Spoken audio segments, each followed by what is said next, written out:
તો 4 વખત રામાયણ આપના ઘરમાં રામચરિતમાનસ અને ભગવદ્ ગીતા પધરાવવામાં આવી રહ્યું છે. આપ એનું આપની રીતે દર્શન કરજો.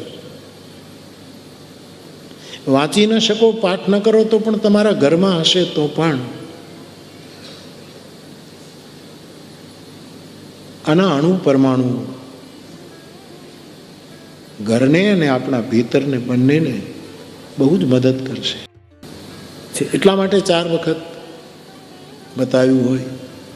આવા ઘણા અર્થો ગુરુ કૃપાથી નીકળી શકે, ઘણા અર્થો નીકળી શકે, અને એ પણ બિલકુલ સટીક. રામાયણ ધર્મ પણ શીખવી શકે. રામાયણ મને તમને અર્થ, એક સાર્થક અર્થ પણ આપી શકે. રામાયણ આપણી કામના પણ પૂરી કરી શકે. યદ્યપિ કામનાહીન થઈને જે રામાયણ પકડશે એની વાત જુદી છે, પણ નહીતર કામનાઓ પણ પૂરી કરશે.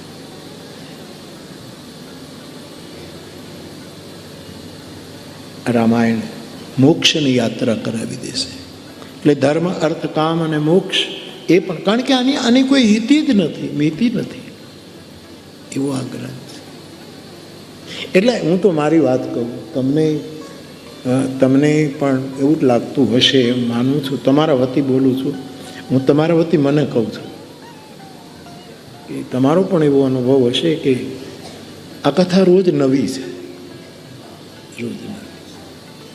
અને એનું પ્રમાણ એક જ છે કે આ કથા જો રોજ નવી ન હોત, આમાં મોરારી બાપુનું કોઈ જાદુ નથી, મોરારી બાપુનું કોઈ યુક્તિ પ્રયુક્તિ નથી, મોરારી બાપુનો કોઈ વિશેષ આમાં યોગદાન, આ કથા જ એવી છે. હું તો કહું જ, આ છોકરાઓ તે આટલા વર્ષોથી બેઠા બેઠા વગાડે જ ગાય, એ બધાના અનુભવો મારા કેટલા શ્રોતાઓ વર્ષોથી સાંભળે. આ વિસ્તારના મારા કેટલા શ્રોતાઓ છે, 30 વર્ષ પહેલાંના મારા ફોટા મને બતાવે છે કે બાપુ જો અમે આટલા હતા અને તમારી પાસે આવતા આવા ફોટા. ત્યારે મને એમ લાગે છે કે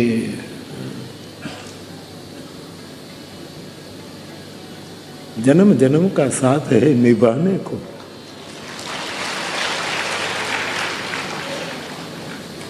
આ બહુ જ લાંબી યાત્રા છે. તો બાપ બધાનો આવો અને મારો તો છે જ, સવાલ જ નથી. તમારો પણ થોડો ઘણો અનુભવ ન હોત તો તમે બધી જ કથા સાંભળવા માટે આટલા આતુર ન હોત.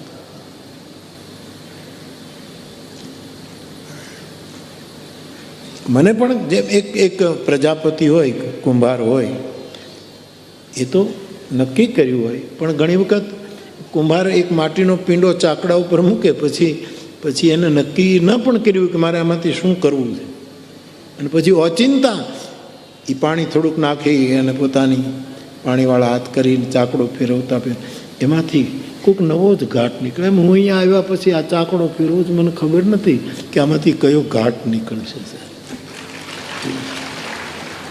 એવો મારો અનુભવ છે. તો એક તો વાત કોઈ એવી પૂછી કે આ 4 વખત રામાયણ શબ્દનો એનો કંઈ આવો અર્થ આપણે ગુરુ કૃપાથી કરી શકીએ. એક બીજો પ્રશ્ન 2-3 દિવસ પહેલાં હતો, એ રહી ગયો. એમાં એમ પૂછ્યું કે ભગવાન પ્રતિજ્ઞા તોડે છે રામાયણમાં, ભગવાન આવું કેમ કરી શકે? અને એનો તર્ક સાચો હતો, ક્યાંથી એણે આ શોધી કાઢ્યું, મારા માટે પણ આશ્ચર્ય હતું કે મોટા માણસો પ્રતિજ્ઞા નહોતું. મેં ગઈકાલે તમને કહ્યું કે ડાયા માણસે પ્રતિજ્ઞા ન કરવી, પ્રતીક્ષા કરવી.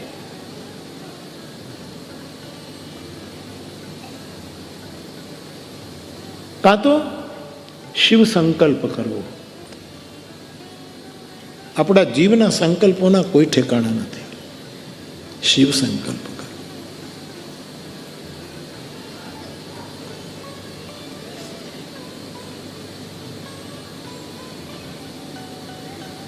રવિન્દ્રનાથ ટાગોરના શાંતિ નિકેતનમાં ગાંધીજી હતા અને કોઈ એક માણસ ગયો અને ગાંધીજીને કહ્યું બાપુ ઓટોગ્રાફ આપો ને, કંઈક લખી આપો. એટલે ગાંધીજીએ લખ્યું, કોઈને વચન ના આપવું, પ્રતિજ્ઞા ન કરવી અને જો કરવી હોય તો પછી નિભાવવી પ્રતિજ્ઞા. મોકા ગાંધી આવી સહી કરી. હવે એ માણસ કલાક પછી ગુરુદેવ ટાગોર મળ્યા, એની પાસે ગયા, ગુરુદેવ તમે કંઈક લખી આપો. ગુરુદેવે એમ લખ્યું કે કદાચ પ્રતિજ્ઞા લેવાઈ ગઈ હોય, પણ પછી કલાક પછી એમ સમજાય, દિવસો પછી એમ સમજાય કે આ ખોટી પ્રતિજ્ઞા હતી, તો એને ઉડાડી મૂકવી. પળમાં જીવવું, હરેક મોમેન્ટમાં જીવવું, એને એવું લખ્યું.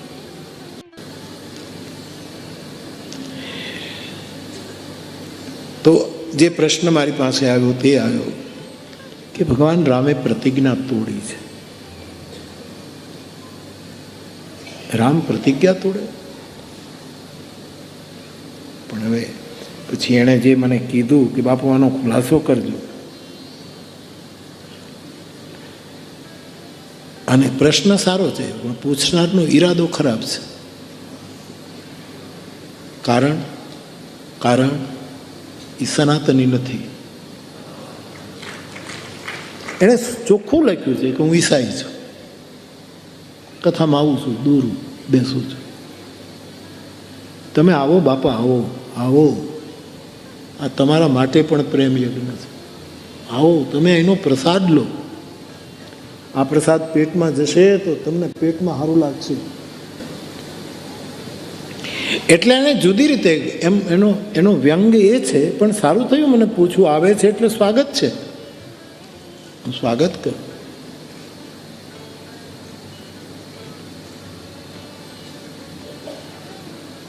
અને અહીંયા સાહેબ છે એન્ટ્રી છે, પછી એક્ઝિટ નથી. અમે આવ્યા, અહીંયા આવ્યા,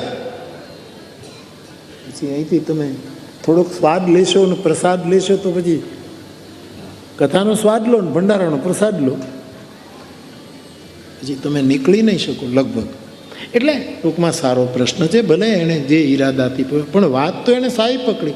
એણે ક્યારેક રામચરિતમાનસ જોયું હશે અથવા તો કોકે એને શીખ્યું હશે. આનો ભદ્રા ક્રતવો યંતુ વિશ્વતઃ. સમગ્ર વિશ્વમાંથી પહાડ, નદી, સમુદ્ર, જળ, ચેતન, દેવ, દાનવ, સજ્જન, અસજ્જન, કોઈ પણ એનામાં જ્યાંથી સારું આવે એ અમે ગ્રહણ કરીએ, એને અમે સ્વીકાર કરીએ. તો ગામિત સાહેબ, આપે જે પ્રશ્ન પૂછ્યો છે એ પ્રશ્ન માટે ધન્યવાદ. હવે એના પ્રશ્નની વાત. એણે પૂછ્યું એમ, અમારે તમને કાલે કહેવું હતું પણ રહી ગયું સાહેબ. એણે એમ પૂછ્યું કે અમે એવું સાંભળ્યું છે કે ભગવાન રામ, માનસમાં કથામાં, કે ભગવાન રામ વનમાં આવ્યા પછી એણે એક પ્રતિજ્ઞા કરી કે નિશ્ચર હે ન કરો વહી ભુજ ઉઠાઈ પન કઈ સકલ મુનિને કે આશ્રમય જાય જાય સુખતી. ભગવાન પંચવટી તરફ જતા હતા, વન યાત્રા હતી, અને જ્યાં જાય ત્યાં હાડકાઓના ઢગલા પડ્યા છે. અસ્થિ સમૂહ દેખી રઘુવીર, હાડકાઓના ઢેરના ઢેર. ભગવાન ત્યાં ઊભા રહી ગયા. ઋષિમુનિઓ આવ્યા જે બચ્યા હતા એ, અને પ્રભુએ પૂછ્યું કે હાડકાના ઢગલા કેમ છે? બોલે મહારાજ અમે શું કહીએ કે આ રાક્ષસોનો સમૂહ આપણા કેટલાય ઋષિમુનિઓને ખાઈ ગયા છે અને એના હાડકા પડ્યા છે. પ્રભુની આંખમાં આંસુ આવ્યા. અને એ જ વખતે ભગવાન રામે, પરાત્પર બ્રહ્મ રામ, સાક્ષાત ઈશ્વર રામ, ભગવાન પરમાત્મા, એ રામે પોતાના બે હાથ ઊંચા કર્યા કે હું પ્રતિજ્ઞા કરું છું કે આ પૃથ્વીને રાક્ષસહીન કરી નાખીશ, આસુરી વૃત્તિથી મુક્ત આ ધરતીને કરી દે, આવી મારી પ્રતિજ્ઞા છે. નિશ્ચર હીન કરો મહી, ભુજ ઉઠાઈ પન કિન, પણ કર્યું, પ્રતિજ્ઞા કરી. અને એ કામ કર્યા પછી, જેમ ગાંધીએ કહ્યું ને કે કાગડા કૂતરાના મોતે મરીશ પણ દેશને આઝાદી આપ્યા પછી સાબરમતીમાં પાછો આવીશ, એમ ભગવાને પ્રતિજ્ઞા કરી કે સકલ મુનિને કે આ બધા જ મહાત્માઓના આશ્રમે જઈ જઈ અને હું તમને આ મંગલ સંદેશનું સુખ આપીશ. હું પ્રતિજ્ઞા કરીને આ જગતને આસુરી વૃત્તિથી મુક્ત કરી, આવી પ્રતિજ્ઞા કરી.